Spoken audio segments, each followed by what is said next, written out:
Hi friends, எல்லோரும் எப்படி இருக்கீங்க? நான் லக்ஷ்மி பேசுகிறேன், 3 ஸ்டார் கிச்சன்லேருந்து. இன்றைக்கி நம்ம எல்லாருக்கும் பிடிச்ச மட்டன் குருமா தேங்காய் போடாமல் எப்படி செய்யலான்றதை வாங்க வீடியோக்குள்ளே போய் பார்க்கலாம்.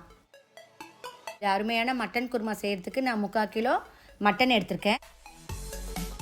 எடுத்து வச்சுருக்க மட்டனை குக்கரில் போட்டுட்டு அதில் 2 டம்ளர் தண்ணி ஊற்றுறேன்.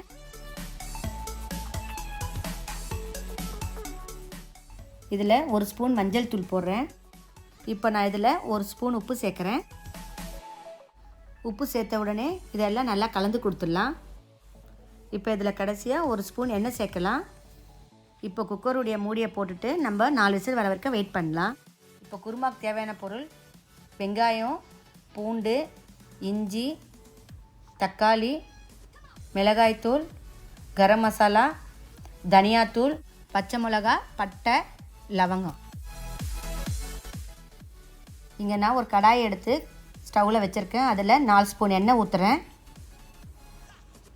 3 வெங்காயத்தை கட் பண்ணி வச்சுருக்கேன், அதை இதில் சேர்த்துக்கிறேன். 10 பல்லு பூண்டு சேர்த்துக்கிறேன். 10 பச்சை மிளகாய் எடுத்துருக்கேன், அதையும் சேர்க்குறேன். இஞ்சி ஒரு பெரிய துண்டு வச்சுருக்கேன், அதையும் சேர்த்துறேன் இதில். இப்போ இது எல்லாத்தையும் நல்லா வதக்கி கொடுத்துடலாம். நெக்ஸ்ட்டு இதில் 1 ஸ்பூன் சோம்பு சேர்த்துக்கலாம். சேர்த்துட்டு நல்லா வதக்கி கொடுத்துடலாம். 2 நிமிஷத்துக்கு இது நல்லா வதங்கட்டும். இதெல்லாம் நல்லா வதங்கிடுச்சு. இப்போ இதில் 2 ஸ்பூன் மிளகாத்தூள் சேர்க்குறேன்.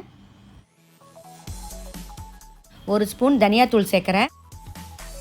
1/2 ஸ்பூன் கரம் மசாலா சேர்க்குறேன். இதில் நான் கொஞ்சோண்டு மஞ்சள் தூளும் ஒரு 1/4 ஸ்பூன் சேர்த்துக்கிறேன். எல்லாம் போட்டுட்டு நல்லா வதக்கி கொடுக்கணும். இப்போ வதக்கின இது எல்லாத்தையும் கொஞ்சம் நேரம் ஆற வச்சுட்டு நம்ம மிக்சியில் அரைச்சிக்கலாம். பாருங்கள், நான் மிக்சி ஜாரில் எல்லாத்தையும் போட்டுக்கிறேன். போட்டு நல்லா பேஸ்ட் மாதிரி அரைச்சிருக்கேன். மட்டன் 4 விசில் வந்துடுச்சு, நல்லா வெந்திருக்கு. அரைச்சி வச்சதை இதில் நம்ம சேர்த்துக்கலாம்.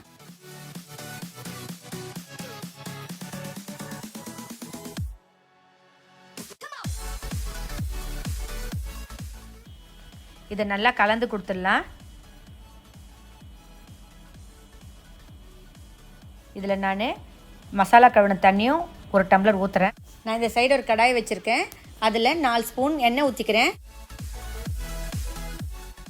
பட்டை, லவங்கம் போட்டுக்கிறேன். இதிலே கொஞ்சோண்டு கருவேப்பிலையை சேர்த்துக்கிறேன். ஒரு 1/2 வெங்காயம் கட் பண்ணியிருக்கேன், அதையும் சேர்த்துக்கிறேன். ஒரு தக்காளியும் சேர்த்துக்கிறேன். இதெல்லாம் போட்டு நல்லா வதக்கி கொடுத்துடலாம்.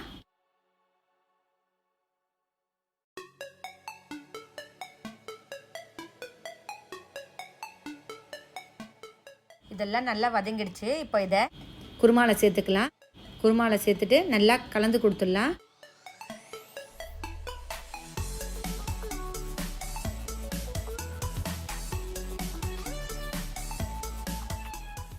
இப்போ இந்த குருமாவுக்கு தேவையான 1 ஸ்பூன் நான் உப்பு சேர்த்துக்கிறேன். இந்த உப்பை போட்டு நல்லா கலந்து கொடுத்துடலாம். இதில் கொஞ்சோண்டு கொத்தமல்லியும் தூவிக்கிறேன். இது 1 விசில் வர வரைக்கும் வெயிட் பண்ணலாம். 1 விசில் வந்திருக்கு. பாருங்கள், இந்த கறியில் நல்லா மசாலாலாம் இறங்கி நல்லா வெந்தும் இருக்குது. இப்போ நான் இதில் தாளித்த கருவேப்பிலையை சேர்த்துக்கிறேன். நல்லா கலந்து கொடுத்துடலாம். சேர்த்துட்டு இப்போ இந்த குருமாவை நம்ம சர்வ் பண்ணிடலாம். குருமா பாருங்கள் இவ்வளோ திக்காக இருக்குன்னு, தேங்காய் போடாமல் இவ்வளோ திக்காக இருக்குது. இந்த குருமாவை நீங்கள் கண்டிப்பாக உங்கள் வீட்டில் செஞ்சு பாருங்கள். என்னுடைய இந்த வீடியோ பிடிச்சிருந்தா லைக் பண்ணுங்கள், உங்கள் ஃப்ரெண்ட்ஸுக்கெல்லாம் ஷேர் பண்ணுங்கள்.